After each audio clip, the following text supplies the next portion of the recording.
네, 안녕하세요. 매일 아침 빠르게 만나는 미국 주식과 테슬라 소식가 들어온 TV입니다. 최근 테슬라 코리아에서 한국에도 FSD를 출시하겠다라고 선언한 가운데 실제로 개인 오너가 테슬라를 FSD로 자율주행하는 영상을 공개를 했습니다. 그 첫 번째 영상이 나왔다라고 볼 수 있겠는데 이 점 오늘 알려드리도록 하겠고요. 자, 오늘 나스닥에서 급반등이 나왔습니다. 이제 조정 장세를 마치고 바닥이 온 것인지 이 점도 오늘 같이 알아보도록 할게요. 오늘도 인사이트 가득한 소식들이 많으니까 시청하시기 앞서 구독과 좋아요 알람 설정 꼭 눌러주시기 바라겠습니다. 미국 장행부터 살펴보고 가도록 하겠습니다. 10년물 국채금리나 유가는 안정되어 있어요. 그럼에도 불구하고 최근 AI 버블론이 득세를 하고 있죠. 그러면서 금요일 일장 장 초반에도 좋지 않게 시작을 했었습니다. 자, 하지만 끝내는 반등세로 마감했던 금요일 장이라고 볼 수 있겠는데요. 자, 최근 나스닥의 조정세를 보면 뭔가 끼워 맞춘 듯한 그런 조정세가 나오고 있어요. 4월부터 계속해서 끊임없이 상승해왔던 미국 증시인데 10월 달에 쉬어가지 못했죠. 10월 달에 연방정부의 셧다운이 있었음에도 불구하고 증시는 상승을 했었습니다. 자, 그렇기 때문에 11월 달 들어서 이렇게 기술적인 하락 조정세가 나오고 있다라고 볼 수 있겠고, 이것과 관련해서 미디어에서는 연방정부 셧다운으로 인해서 발표가 되지 못했던 이 매크로 지표들이 자, 금주 들어서야 발표가 되고 있죠. 그 첫 번째로 발표가 되었던 게 9월 미국 고용보고서였습니다. 금주 목요일에 있었죠. 자, 이러한 고용보고서를 구실 삼아서 주가를 떨어뜨리고 있다라고도 볼 수 있겠는데 예측보다 좋은 수치가 나왔죠. 자, 이렇게 계속해서 고용 수치가 악화되고 있었는데 최근 이렇게 반등 추세가 나오고 있습니다. 고용이 반등세를 보인다라는 건 미국 경기가 좋아지고 있다라는 뜻으로 해석할 수도 있겠는데, 자, 이것과 관련해서 미디어에선 현재 주가가 이렇게 조정 장세를 보이고 있기 때문에 금리 인하 확률이 떨어지기 때문에 주가가 하락하고 있다라고 얘기를 하고 있죠. 자, 하지만 현재 가장 중요한 증시의 상승 원동력은 AI가 되겠습니다. 그렇기 때문에 AI 대장주인 엔비디아 실적을 유심히 분석을 해볼 필요가 있겠는데요. 이번 3분기 실적 매우 좋았죠. 4분기 가이던스마저도 굉장히 좋았습니다. 자, 하지만 이를 폄하하는 언론들도 있었어요. 매출이 크게 늘었지만 매출 채권이 늘면서 못 받은 돈이 많았다, 재고 자산도 증가를 했다라고 평가를 하는 언론사와 기관들도 있었는데요. 당연하죠. 이렇게 매출이 급상승을 하게 되면 매출 채권도 급증을 하게 되고 재고 자산도 늘어날 수밖에 없습니다. 그리고 엔비디아의 대부분의 실적은 지금 빅테크로부터 나오고 있어요. 그리고 빅테크 기업들은 뭐 현금 창출기라고 볼 수 있겠죠. 현금을 굉장히 많이 가지고 있어요.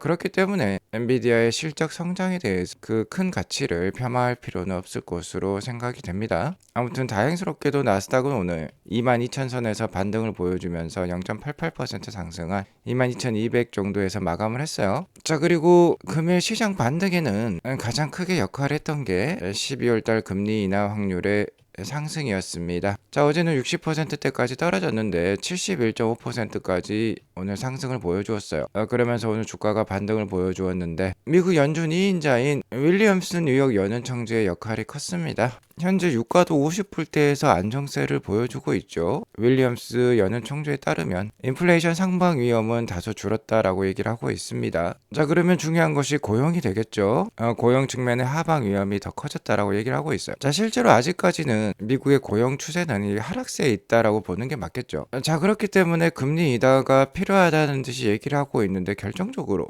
자, 이렇게 얘기를 하고 있어요. 단기적으로 중립금리에 더 가까운 수준으로 정책 기조를 조정할 여지가 있다라고 얘기를 했어요. 자, 여기서 단기적이란 말은 바로 다음 달인 12월을 의미를 합니다. 그렇기 때문에 12월 달 금리 인하 확률이 이렇게 크게 올라갔다라고 볼 수 있겠어요.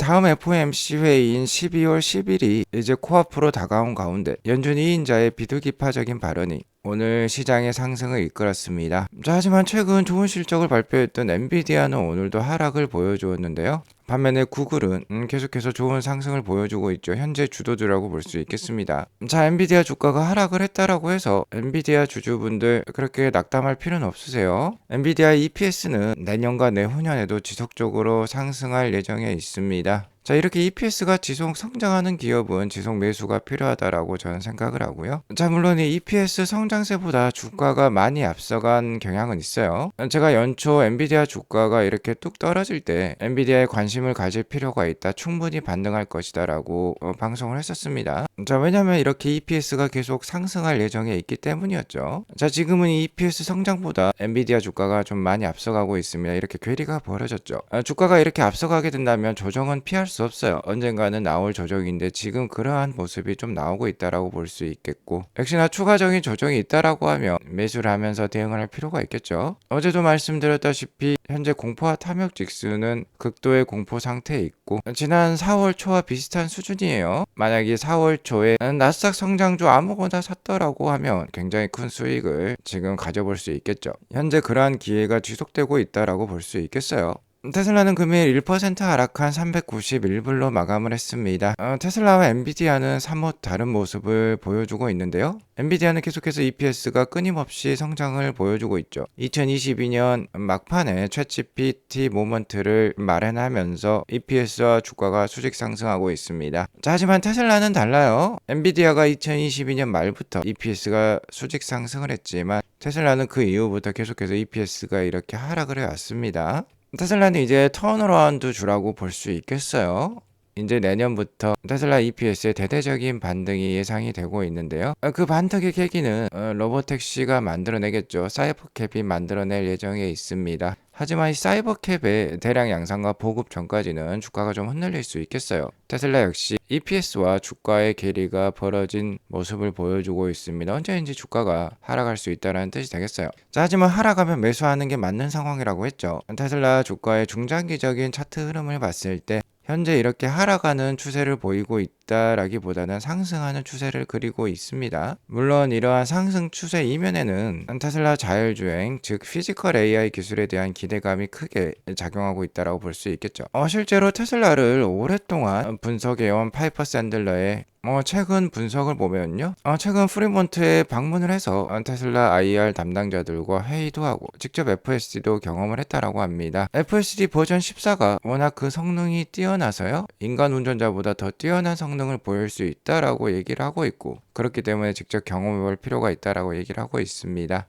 자, 이에 따라서 지속 매수 의견을 유지를 하고요. 목표가를 500불로 다시 한번 재확인시켜주고 있어요. 그리고 테슬라 주가의 이러한 상승 추세에는 역시나 글로벌 대대적으로 확산이 되고 있는 FSD가 한몫을 하고 있다고 볼 수 있겠죠. 이 사이버캡은 연간 300에서 400만 대 정도 생산과 보급이 될 예정에 있기 때문에 미국 내에서만 이 물량을 다 소화할 수는 없습니다. 자, 글로벌적으로도 사이버캡이 확산될 필요가 있겠는데 그 전에 역시나 FSD가 먼저 승인이 되고 보급이 될 필요가 있겠죠. 자, 그리고 국내에도 FSD가 출시될 것을 테슬라 코리아가 공식적으로 선언을 했는데, 자, 그 첫 번째로 테슬라 차님의 영상이 나왔어요. 아마 모델 X를 운전하고 계시는 것 같은데요.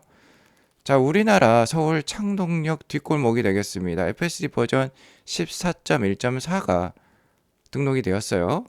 자, 이 버전으로, 그러니까 테슬라 FSD의 최신 버전이라고 볼 수 있겠죠.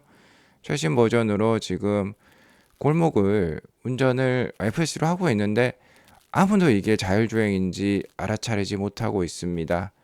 그만큼 인간처럼 제대로 운전할 수 있기 때문에 사람들이 전혀 이를 FSD가 운전하고 있다라고 인식을 못하고 있어요.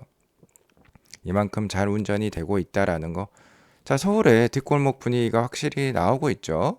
실제로 테슬라 차님은 1시간 정도 서울과 경기를 자율주행을 실시를 했는데 주차장을 제외하면 한 번도 개입한 적이 없다라고 합니다. 자, 마치 FSD가 운전하는 느낌이 미국인 운전자가 국제운전면허증을 가지고 한국에서 운전하는 느낌이었다라고 얘기를 하고 있어요. FSD가 한국에서 더욱더 많이 테스트가 되고 널리 사용될수록 한국 도로 상황에 적응을 해서 더욱더 운전을 잘할 것으로 생각이 될 수 있겠습니다. 자, 그리고 최근 제미나이 3를 출시를 하고 웨이모도 급속도로 확장시키고 있는 구글이 주가 움직임이 매우 좋은데요. 자, 오늘도 좋은 소식을 알려왔어요. 현재 웨이모는 미국 전역에 2,500대의 로보택시를 운영 중에 있는데 테슬라처럼 엔드투엔드 자율주행 기술을 도입을 해서 자, 이제는 고속도로도 달릴 수가 있죠. 자, 그러면서 웨이모는 이 샌프란시스코 베이 에리어를 넘어서서 산호세까지 그 지역을 확장을 시켰는데 이게 웬걸 이를 거의 10배 수준으로 더 확장을 해버렸습니다. 자, 기존에는 이런 지역만